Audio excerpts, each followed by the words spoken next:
friends, thank you so much for joining me. My name is Maria with His Girls Designs. The image I'm going to be using today is sponsored by Digital Deco Designs, and I want to let you know in case you want to order from them. I'm going to be placing the link on the description below. I hope you enjoyed today's craft, and let me know in the comments what you loved about it, and also don't forget to subscribe if you have not done so. Thank you so much. Have a beautiful rest of your day. Enjoy.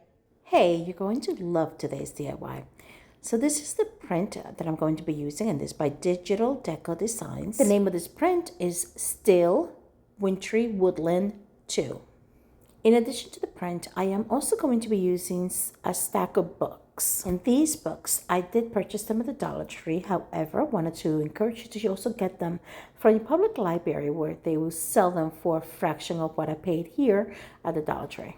And what I'm trying to create is one tall book in the middle, and you're going to create a symmetry. That means even amount of books on either side, going from the tallest, which is in the middle, to the lowest or smallest on the sides. And once you have set up your books the way that you want them, you're going to start gluing them together, attaching them in some way. If you prefer not to glue your books, that's okay. You could use some double-sided tape or some type of tape adhesive, so you could just keep them together. That way, you could keep them from moving around. You do need them to stay together. And the reason why I chose to do these mini books is just because the print that I'm using is going to be covering all of the books, so I just needed them to have a large stack.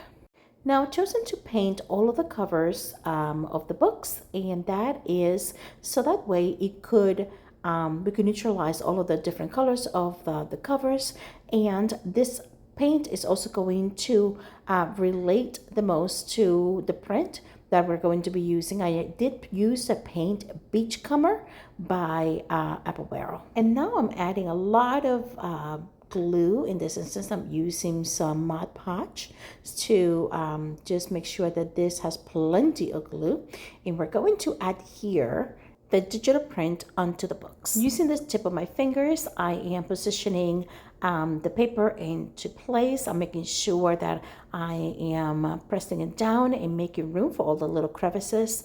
And I just ripped the bottom part right there, so that way you could just turn around and go completely around as far as we could possibly go. And then I'm going to continue trimming down any of the paper that did not get glued on to any of the books. And as you can see, I'm trying to get as close as I can to the edges of the books. I will also be taking my sandpaper block to sand down any of the edges of the paper. That way we could just smooth them out and be as close as possible to the books, just to make sure that they look like they are just part of the cover of each one of these books.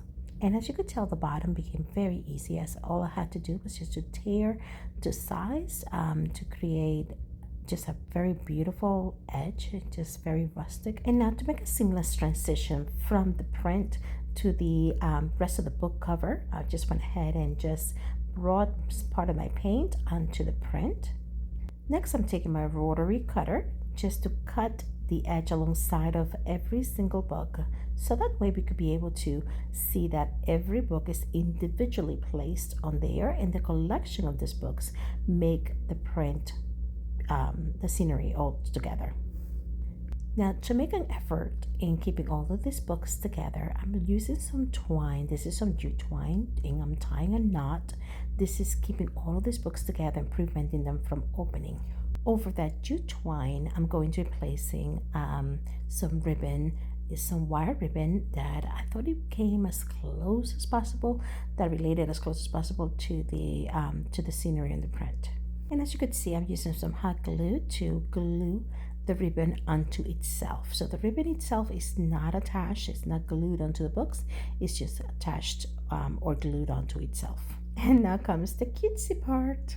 I get to use some holiday Christmas picks along with some frosted berries, and I think that looks very similar to the twigs or the part of the scenery that is showing us there on the print. I will also be adding a small bow, but I don't want to overdo it because I really want the eye to be going directly to the sweet little cardinal on the right hand side of your screen.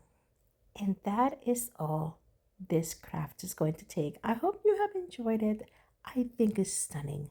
It is something that is going to look absolutely beautiful on a mantle or on a bookshelf. It looks so elegant. It looks very, very seasonal. So I hope you give it a try and you enjoy it. Now, if you're not subscribed to my channel yet, what are you waiting for? Press the subscribe button and don't forget to press that little bell so that way you could be notified when all of the videos will be shown to you or I will be posting a new video. And also don't forget to give this video the thumbs up or a little heart. I'm also want to let you know that I'm also on Facebook where I do regularly live videos as well, and you could also find me on Instagram, TikTok, and Pinterest, and so on. So just check it out. Lots of the links to the all of that I've been telling you is in the description below, as well as the link to where you're going to find this beautiful print by Digital Deco Designs.